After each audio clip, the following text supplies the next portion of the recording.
सगळे बरोबर आहेत. हे सगळं केल्यानंतर आपल्याला कळेल की कितपत धोका त्या ठिकाणी निर्माण झालेला आहे. एक गोष्ट चांगली आहे की पलीकडं काळवट फार वर आहे, म्हणजे खाली सगळं हार्ड आहे. त्याच्यावर जर आज पाऊस थांबला, उद्या थांबला 2-4 दिवस, तर कोरडं झाल्यानंतर फरक पडेल. पण तरी देखील इथं सध्या तुम्ही नातेवाईकांच्याकडे किंवा कुणाकडे राहिलेलं जास्त बरं, उगीच धोका नको.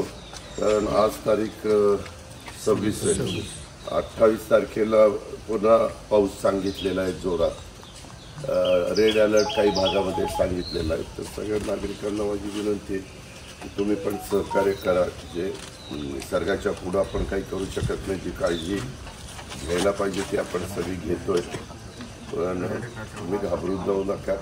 काही असेल तर ताबडतोब प्रांत तुमचे मामलेदारचे, चीफ ऑफिसरचे,